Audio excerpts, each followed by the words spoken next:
자, 여러분들 반갑습니다. 김치성입니다. 자, 이번 시간은 면접 세 번째 시간, 면접 답변 가이드라고 구성을 해봤습니다. 자, 여러분들이 막상 질문을 받고 좀 어떻게 답변해야 될까 어려워하는 그런 대표적인 질문들을 좀 모아봤습니다.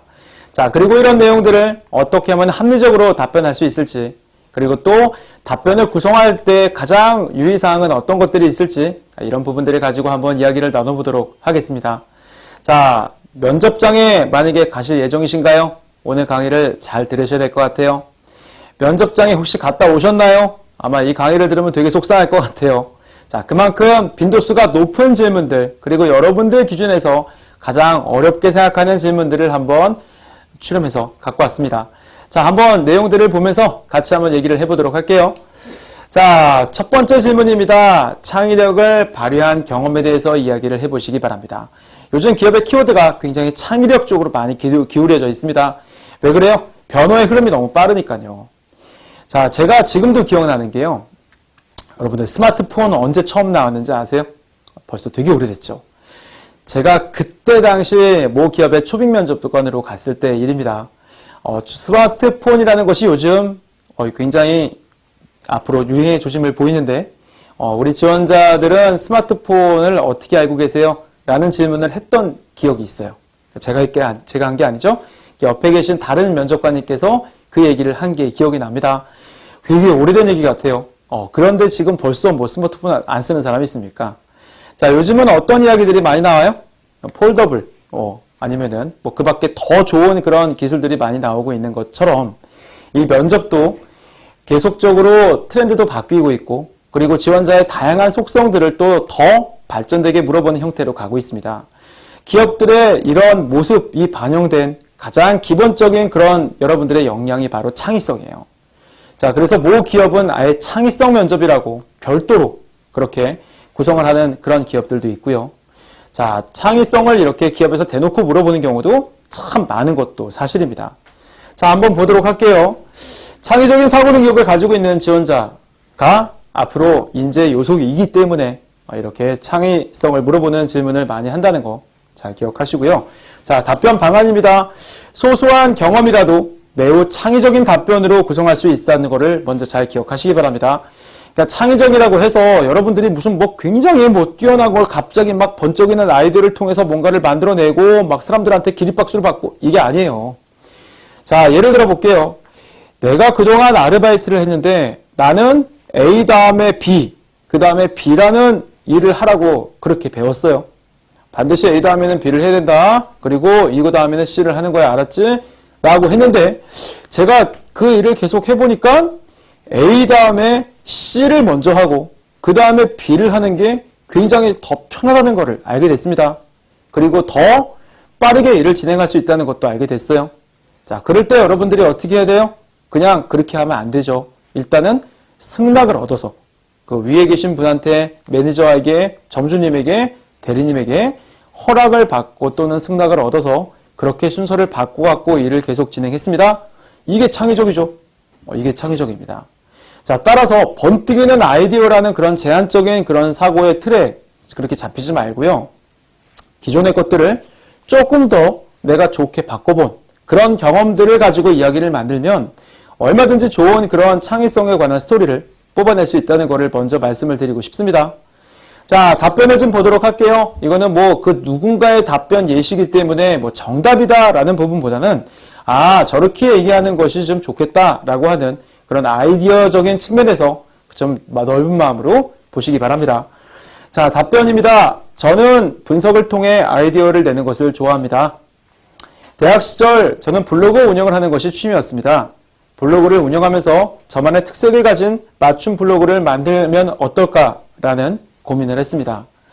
수많은 블로그들 중에서 눈에 띄기 위한 저만의 운영 전략을 세우기로 결심했습니다. 그래서 저는 블로그를 6가지 섹션으로 나누어 운영을 했습니다. 맛집 탐방과 이번 주의 소비 요정, 그리고 이번 주 재미있게 본 영화, 이번 주 데일리 룩 등으로 세션을 나누어 구성하고 요일을 정해서 콘텐츠를 업로드하였습니다. 이를 통해 블로그 구독자 수가 300% 이상 증가하였고 광고 업체로부터 협찬이 들어오기도 했습니다. 저는 관찰과 분석을 통하여 회사에 필요한 참신한 아이디어를 만들어내는 인재가 되겠습니다. 라는 얘기를 했어요. 자, 한마디로 말해서 뭐예요? 블로그를 더 좋게 만들기 위해서 노력한 내용입니다. 이게 왜 창의성이냐? 이게 창의적이죠. 이게 창의적이지 않은 거 아니면 뭡니까? 자, 다른 그런 많은 블로그들과 차별화를 불러일으키기 위해서 내가 어떤 새로운 그런 세션을 정했다? 그러면 되는 겁니다. 이게 창의적이에요? 맞아요. 이게 창의력이에요. 그러니까 이 답변을 뭐 정답이라고 보지 마시고요. 이 답변을 기준으로 그러니까 본인에 해당하는 그런 경험들을 떠올려서 한번 그 당시에 내가 보다 무엇인가를 더 잘해보고자 아니면 더 좋게 만들어보고자 새롭게 도입하고 새로운 생각을 갖고 새롭게 노력한 내용들을 한번 생각을 해보시기 바랍니다. 자, 다음 질문입니다. 자, 다음 질문은요. 지원한 직무가 아닌 다른 직무로 배치된다면 어떻게 하시겠습니까? 이거 현실적으로 굉장히 많이 받는 질문이기도 하고요. 우리 지원자들이 굉장히 어려워하는 질문이라는 거 잘 알고 계시죠? 왜 그래요? 이거를 덥석 맞습니다. 다른 직무 하겠습니다. 라고 하니까 왠지 낚이는 느낌이 들고 또 그렇다고 해서 아닙니다. 그냥 저는 제 직무만 할 거예요. 라고 하기에는 굉장히 좋은 기회를 발로 차버리는 그런 느낌도 들어요. 자, 그래서 이거를 어떻게 접근하면 좋을까라는 건데요. 의도부터 한번 파악을 해보도록 할게요. 자, 질문 의도입니다. 직무에 대한 열정 혹은 실제로 직무를 전환해야 되는 경우가 발생할 수 있기 때문에 묻는 질문입니다. 라고 얘기를 했어요. 자, 여러분들 이게 밑에 어떤 답변 방향이 나오는데요. 이거를 좀 제가 설명을 좀 드리도록 할게요. 그러니까 여러분들이 그 당시까지 이 질문을 받기 전까지의 모습을 한번 스스로 떠올려 보셔야 돼요. 만약에 여러분들이 이 질문을 받기 전의 모습이 굉장히 면접관도 뭔가 불만족스럽고 내가 얘기를 해도 너무나 이거는 제대로 된 얘기가 아닌 것 같고 너무나 지식이 미천이 딸리고 엉뚱한 얘기를 하고 다시 말해서 내가 지금 지원하는 직무에 굉장히 뭔가 좀 잘 안 맞는 느낌, 준비가 안 돼 있는 느낌, 그런 느낌이 계속 진행이 되고 그 다음에 면접관이 이런 질문을 물어봤다면 그거는 소위 말하는 낚는 질문입니다. 그러니까 면접관의 마음속 얘기를 한번 해볼게요. 내가 보기에는 이 지원자는 준비가 안 돼 있네. 뭐 본인 자기 직무도 확실하게 모르네. 내가 보기에는 그 직무 못할 것 같은데. 그리고 직무에 대한 확신이 없네. 어디 확신이라도 있는지 확인해볼까? 내가 만약에 다른 직무를 제안해서 냉큼 그 직무 좋다고 얘기하면은 본인 직무에 확신 없는 거 맞지? 한번 물어보자 라고 하는 의도를 말하는 거죠. 자, 반면에 진짜 좋은 기회를 제안하는 기회도 있어요. 자, 그럴 때는 어떻게 파악을 해요? 이 질문이 나오기 전의 모습을 보시면 됩니다. 굉장히 그때까지 모습이 내가 굉장히 답변도 잘하고 면접관들도 굉장히 수긍하고 그런 것까지 아세요? 대단하시네요. 뭐 이런 식으로 분위기가 굉장히 좋은 분위기가 만들어진 상태에서 만약에 이런 질문이 나왔다면 그거는 일종의 제안이라고 판단하시는 게 맞아요. 자, 지원자 보니까 그 직무 정말 잘할 것 같아요. 근데 어떡하죠? 내가 이런 얘기하기는 그렇지만 내부적으로 그 직무가 이미 좀 약간 축소가 돼가지고 더 이상 안 뽑기로 결정을 했거든요. 자, 근데 내가 보기에는 이 정도로 열심히 준비했다면 뭐 다른 직무 못 하겠습니까? 하지만 다른 직무는 사람을 뽑거든요. 그래서 혹시 그 직무 좀 한번 생각 안 해보실래요? 하고 유도하는, 제안을 하는 의미가 있다는 겁니다. 자, 그래서 그 당시에 그런 내용들을 보고 판단을 하시고요. 일단은 동영상 특성상 한번 답변에 대한 내용을 한번 보여드리도록 할게요. 자, 답변 예시입니다. 네, 저는 품질 관리인이 되기 위해 긴 시간 노력을 해왔고 제 자신이 해당 분야에서 제 역량을 잘 펼칠 수 있을 것이라고 생각합니다. 하지만 제가 하고 싶은 일보다는 회사가 필요로 하는 일을 하는 것이 조직의 일원으로서 필요한 자세라고 생각합니다. 또한 모든 일은 서로 연관되어 있기 때문에 타 직무에 배치되어 배우는 것이 훗날 품질관리 분야 일을 다시 하게 될 때도 큰 도움이 될 거라고 생각합니다. 그런 쪽으로 저는 다른 직무가 주어지더라도 그 분야에서 배우고 일할 준비가 되어 있습니다. 자, 굉장히 좋은 답변인 것 같아요. 단, 이 답변이 있기 전에 어떤 모습이 있어야 돼요? 직무에 대해서 확실하게 어필을 하고 자기가 그동안 준비했던 내용들을 면접관이 수긍을 하는 그런 분위기가 만들어졌을 때 굉장히 올바른 답변이 될 수 있다고 판단합니다. 자, 다음 또 질문으로 넘어가도록 할게요. 국내 대형마트에서 아르바이트를 했던 경험에 대해서 자세하게 말씀해 보세요. 자, 대형마트라는 말이 나오니까 에이, 내가 그동안 일했던 거 동네 마트인데 그러면 나는 이 동영상 보지 말아야지. 뭐 이렇게 생각하시는 분들도 계세요. 아니죠. 이거는 지금은 대형마트지만 이거는 때려오는 학생회 활동, 인턴 활동, 현장 실습 활동, 뭐 여러 가지 여러분들의 그런 경험 자체를 물어보는 질문이라고 판단하시면 됩니다. 꼭 대형마트 아니어도 되니까 너무 그렇게 신경 쓰지 마시고요. 자, 의도를 파악해 보도록 할게요.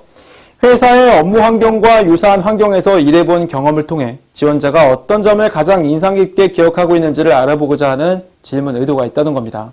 그러니까 다시 말해서 자, 앞으로 자기가 A라는 일을 하게 될 텐데 이전에 보니까 A와 유사한 상황에서 활동한 경험이 있다면 그 경험을 가지고 집중적으로 물어보는 거죠. 학생의 활동은 왜 그럴까요? 사람들과 많이 협업해야 되고 대화를 나눠야 되는 일이기 때문에 학생회라는 그 조직의 특성을 반영해서 물어보는 거고요. 자원봉사도 마찬가지입니다. 앞으로 많은 민원인들을 만나게 되기 때문에 그 자원봉사의 스토리를 특별하게 관심을 갖고 물어보는 그런 다 직무하고 연결고리가 있는 경험들을 확인하는 거죠. 자, 어떻게 답변을 해야 될까요? 자, 일단 이 답변은요. 일단 참고자료로 활용하시고요. 이런 답변을 구성하는데 아까는 말씀 안 드렸지만 일단 여러 가지 업무 중에서도 가장 핵심적인 부분들을 좀 도출을 하고 그리고 그런 경험들이 앞으로 자신의 입사한 이후에 직무 상황에서 어떻게 도움이 되는지를 어필을 잘 해주셔야 됩니다. 답변 한번 들어보도록 할게요. 네, 저는 대학교 3학년 때 6개월 동안 땡땡마트 수산물 코너에서 일해본 경험이 있습니다. 당시 제품의 신소도가 중요했기에 특정 시간 안에 판매되는 제품을 주로 홍보하고 판매하는 일을 했습니다. 처음에는 고객들 앞에서 판매를 하기 위해 큰 소리로 말하는 것이 쑥스럽기도 했습니다. 하지만 제 노력이 매장의 실적과 연계된다는 점, 그리고 그 시간이 아니면 상품 가치가 떨어질 수 있다는 점을 저는 주의해서 생각하고 그리고 또 보다 그렇기 때문에 열심히 제품을 판매하는 것에 집중을 했습니다. 특히 이런 매장 실적이나 고객 호응도가 전체 마트를 관리하고 운영하는 영업팀에서 굉장히 중요하게 여겨진다는 것을 현장에서 알고 있었고요. 그래서 이 경험은 제가 앞으로 매장의 특성을 잘 이해하는 영업 관리인이 되는데 많은 도움이 될 것입니다. 굉장히 이상적인 답변이에요. 물론 답변의 내용은 좀 길어요. 여러분들도 이렇게 길게 답변하면 안 되고요. 이런 샘플들을 통해서 일단 구조를 파악하고 그리고 자기가 직접 소화될 수 있게 얘기를 해야 되기 때문에 분량을 좀 줄여갖고 얘기하는 거를 꼭 말씀을 드리고 싶습니다. 자, 어떤 얘기를 가장 집중적으로 했어요? 자기가 앞으로 해야 될 그런 직무 상황을 연결해서 굉장히 효과적으로 답변을 잘 했죠. 자, 다음도 보도록 하겠습니다. 자, 네 번째 질문이에요. 자사의 제품을 사용해 본 경험이 있나요? 이것도 빈도수가 굉장히 많은 요즘 많이나 물어보는 질문입니다. 자, 이거는 제품이 있다면은 제품을 사용해 봤습니까? 라는 것도 있지만 우리 매장에 오셨습니까? 우리 센터를 방문해 본 적이 있습니까? 우리 지점에 오신 적이 있나요? 이렇게 지점이라든가 매장이라든가 점포, 센터를 운영하는 기업들은 거기에 방문을 해봤냐라는 그런 요소들을 굉장히 중요하게 여기는 경우가 많습니다. 어떻게 해야 될까요? 방문하시라니까요. 방문해야 됩니다. 당장 내일이 면접이라도 오늘 직접 방문해보고 고객으로서 느낀 거 그리고 하나라도 뭔가 고쳤으면 좋겠다고 생각하는 거 이거는 어떤 직무를 통틀어서라도 여러분들이 꼭 그렇게 점포 그리고 매장 그리고 지점 센터를 운영하는 기업은 방문을 꼭 해보시는 거예요. 자, 답변 방안입니다. 무조건적으로 찬양을 하기보다는 고객의 입장이 되어서 자신의 의견을 논리적으로 답변하는 게 중요할 것 같아요. 자, 답변 예시입니다. 길어요. 일부러 긴 거 얘기 드릴 겁니다. 왜요? 일단 이런 식으로 방향성을 잡으라고요. 그리고 줄여갖고 사용하라는 의미죠. 저는 땡땡의 땡땡라인 제품들을 애용하고 있습니다. 뷰티 유튜버 활동 중이기 때문에 다양한 화장품 브랜드를 직접 사용해보고 리뷰 형식의 콘텐츠를 제작한 경험이 많이 있습니다. 단순한 화장품 소개가 아닌 브랜드 전체의 컨셉과 디자인, 제품만의 독창적인 특징 등에 대해서 정보를 꼼꼼하게 분석하고 또 수집해서 제작을 했습니다.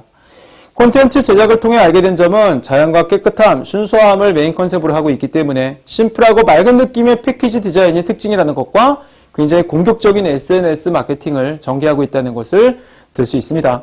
개인적으로는 은은한 향과 촉촉한 수분감으로 속부터 채워지는 느낌 때문에 땡땡이 라인의 보습 크림을 가장 애용하고 있습니다. 자, 상품 하나를 가지고 어떤 얘기까지 했어요? 자기 직무적인 부분까지도 확실하게 어필을 했네요.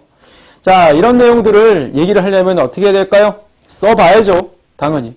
그리고 또 어떻게 해야 될까요? 그리고 후기 같은 것들도 많이 참고를 하셔야 돼요. 요즘 다행스럽게 유튜브에서 굉장히 그런 후기들이 활성화되어 있습니다.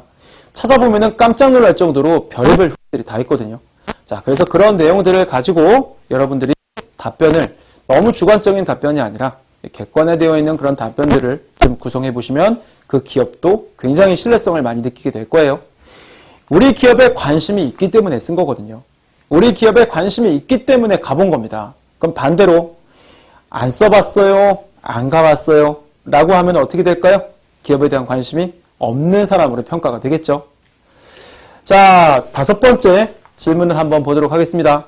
직무를 수행하는 데 있어서 가장 중요한 것이 무엇이라고 생각하십니까? 빈도수 너무 많아요. 진짜 많이 보게 되는 질문이고 또 여러분들도 많이 받게 될 것 같아요. 이 질문을 통해서 지원자가 얼마나 구체적으로 지원 직무에 대해서 이해하고 있는지, 직무에 대한 지식은 물론 스킬과 태도 측면, 그리고 직무 역량 전체를 확인하는 그런 굉장히 큰 의도가 있는 질문들입니다. 오히려 되게 중요한 질문이거든요. 반드시 면접장에서 꼭 해야 되는 질문인데 너무 많이 노출이 되다 보니까 면접관님들이 좀 그런 모습이 좀 있는 그런 질문인 것 같아요. 자, 어떻게 답변해야 될까요? 자, 이것도 중요하고 저것도 중요합니다. 이렇게 뭔가를 계속 나열하는 것보다 어떤 핵심과 강조 포인트가 있어야 될 것 같아요. 사례를 보면서 설명 추가하도록 하겠습니다. 자, 답변 예시입니다. 네, 저는 땡땡 직무에서 가장 중요한 것이 바로 정보에 대한 분석이라고 생각합니다. 땡땡을 고객의 시각으로 구현해야 되는 직무의 특성상 고객의 시각과 관점에서 이해력을 높이기 위해 누구나 수긍할 수 있는 상황이 전제가 되어야 될 것 같습니다. 예를 들어 자사의 제품의 A인 경우에는 30, 40대 중년을 위한 제품이기에 온열 조작과 같은 핵심 기능에 대한 객관적인 사용 편의성이 훨씬 더 중요할 것 같습니다. 이와 같은 부분을 충족하기 위해서는 고객에 대한 지속적인 질문과 그리고 또 프리테스터를 통한 제품 이용 후기 등의 정보를 보다 더 세부적으로 분석할 그럴 필요성이 있습니다. 이와 관련된 제 경험에 있어서 말씀을 드리겠습니다. 저는 학생들의 학교 수강신청 앱 사용 조사를 통하여 수강신청 인터페이스를 수정했던 경험이 있습니다. 자, 요 뒤에 있는 경험이 약간 뜬금없게 느껴질 수도 있죠. 자, 근데 가능하면요. 면접장에서 질문이 왔다는 거는 비로소 내가 뭔가를 답변할 수 있는 기회를 얻은 거거든요. 그러니까 이런 기회를 쉽게 그냥 지나보내면 안 되겠죠. 자, 그래서 뭔가 어필할 수 있는 거는 더 어필하면 좋은데요. 문제는 뭐냐? 너무 답변이 길면 안 돼요. 그래서 지금 이렇게 긴 답변을 일부러 알려드리는 이유는 답변의 구조를 좀 보라고 말씀을 드리는 거고요. 여러분들은 제발 부탁이지만 좀 줄여갖고 사용을 좀 하셔야 됩니다. 올바른 답변의 길이가 20초가 아닙니다. 15초가 아니에요. 그거는 질문에 따라 달라지기 때문입니다.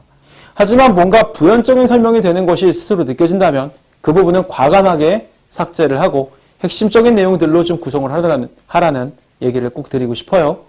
자, 그 다음입니다. 공백기간이 긴 편인데 공백기간 동안 무엇을 하셨나요? 많이 물어보죠. 휴학기간 대표적이고요. 졸업하신 분들은 졸업하고 지금까지 뭐 했냐? 이런 질문들도 많이 물어보는 그런 모습이 많습니다. 질문 의도가 뭐예요? 이력서상의 휴학기간이나 공백기가 있는 지원자에게 나올 수 있는 질문이고요. 이를 통해 지원자가 공백기를 어떻게 의미 있게 보냈는지 그런 이야기들을 듣고 싶은 겁니다. 자, 이거는 좀 얘기를 들어야 될 것 같아요. 솔직한 얘기가 최고입니다. 자, 뭔가를 억지스럽게 꾸미는 거 별로 좋지 않아요. 자, 그래서 가능하면 솔직하게 얘기를 해주시고요. 정말 나는 그 시간에 뭐 한 게 없다. 그러면 얘기하세요. 솔직하게. 마음껏 원 없이 놀았습니다. 따라서 앞으로는 놀지 않아도 될 것 같습니다. 뭐 이것도 나름대로는 재치 있는 답변이라고 생각합니다. 왜요? 솔직한 답변이니까요. 솔직한 게 최고입니다, 면접은. 자, 봅시다. 자, 약 1년간의 공백기가 있지만 직장인의 생활 습관을 갖고자 노력을 했습니다. 아침 6시 반에 기상하여 하루 스케줄을 시작하는 것을 습관화했습니다. 오전 시간은 뉴스와 책을 읽으며 상식을 쌓고자 했습니다. 그리고 오후에는 중국어 스터디 회화에 참석하여 언어 감각을 잃지 않도록 하였습니다. 그리고 어학 실력 향상을 위해서 영어 공부를 했습니다. 또한 저와 같은 직무를 지원하는 지원자들과 스터디 그룹을 구성해서 직무 관련 역량을 쌓는 노력도 했습니다. 자, 어떻게 보면은요, 뭐 특별하게 인턴을 한 게 아닙니다. 특별하게 무슨 뭐 자격증을 딴 것도 아니에요. 이런 소소한 노력들을 가지고도 얼마든지 어필을 할 수 있다는 거고요. 얘를 뭐 이것조차도 안 했다, 이런 경험도 없다 라고 하면은 아까 말씀드렸다시피 얘기하세요. 저 정말 솔직하게 그동안 너무 학교 생활에만 집중하고 있는 것 같아서 제 시간을 갖고자 그렇게 정말 충분한 휴식 시간을 가졌습니다. 저는 그 시간을 돌이켜봤을 때 후회도 없거니와 이제는 앞으로 더 이상 놀지 않아도 될 정도로 충분하게 쉬었다고 생각합니다. 열심히 일하겠습니다. 라고 얘기하는 것도 좋습니다. 자, 두 가지 답변을 비교해봐서 한번 생각을 해보시기 바랍니다. 1년 동안 인턴 했다? 당연히 얘기해야죠. 1년 동안 자격증 땄다? 중요히 당연히 얘기해야죠. 그런 거는 또 그대로 얘기하시면 되고요. 자, 그 다음입니다. 우리 회사에 지원한 이유가 뭔가요? 야, 이거 어렵습니다. 쉽지가 않아요. 그만큼 많이 나오는 질문이고 지원자분들도 되게 헷갈려하는 그런 질문인 것 같아요. 왜요? 이 질문을 받으면 일단 머리가 헷갈립니다. 첫째, 저거 내가 자기소개서에 썼던 거잖아. 왜 물어보지? 둘째, 내가 그 800자를 다 얘기해야 되는 건가? 한 글자 더 안 빼놓으면 안 되나? 셋째, 내가 뭐 잘못했나? 뭐 잘못 썼나? 그러니까 이런 것들이 복잡하게 연결이 되기 때문에 쉽게 답변이 안 나오죠. 자, 질문의도는 뭡니까? 우리 기업에 대한 집중성을 확인하고자 하는 대표적인 질문이죠. 자, 답변 방향은 뭐예요? 땡땡의 이유로 지원했습니다 라고 명확하게 일단 메시지가 전달이 돼야 됩니다. 자, 그리고 기업에 무엇이 좋아서 지원했어요? 이건 별로 좋지 않아요. 왜냐하면 면접관이 그러면 우리 기업에서 그게 안 좋아지면은 우리 기업 나가시겠네요 라고 공격적으로 바뀔 수가 있거든요. 자, 그래서 어떤 거를 언급하는 게 제일 좋아요? 가능성이요. 가능성. 그 가능성을 어필하는 게 굉장히 좋습니다. 무엇을 기반으로요? 경쟁력을 기반으로요. 답변 얘기 들어보면 딱 감이 올 겁니다. 자, A 기업에 지원하는 이유는 땡땡에 대한 가능성이 가장 확실한 기업이기 때문입니다. 그래서 지원했습니다. A 기업의 대표 상품의 경우에는 국내에서 땡땡땡에 대한 차별성을 확실하게 인정받고 있는 그런 우수성이 있습니다. 현재의 이와 같은 차별성을 구현했다는 것은 앞으로도 땡땡땡에서 발전할 수 있는 무궁무진한 가능성이 있다는 것을 의미한다고 저는 생각합니다. 그래서 저는 우리 A기업이 땡땡 분야에서 계속적으로 땡땡에 대한 가능성을 넓혀나갈 수 있는 그런 가능성을 믿고 저는 제 힘을 더해서 그 가능성을 더 높여보기 위해서 이 땡땡 기업에 지원했습니다. 라고 하는 논리를 이 동영상을 보시는 분들께 아이디어로 드리고 싶어요. 자, 다 땡땡으로 처리되어 있기 때문에 오히려 여러분들이 답변을 좀 한번 생각해보고 넓게 한번 머릿속에 그려보는데 도움이 되지 않을까 생각합니다. 자, 여태까지 다양한 질문들을 가지고 과연 우리는 어떤 식으로 답변을 해야 될까라는 부분에 초점을 맞춰갖고 이야기를 나눠봤습니다. 알려드린 거는 정답이 아니에요. 그래서 가이드라는 말을 썼죠. 자, 어떤 답변을 해야 될까요? 면접관이 듣고 싶은 답변을 해야 될 것 같아요. 어떤 답변을 해야 될까요? 내가 사용하기 편한 답변을 해야 될 것 같습니다. 동영상 보시고요. 다시 한번 스스로 많은 고민해보시고 공부해보시기 바랍니다. 꼭 취업하시기 바랍니다.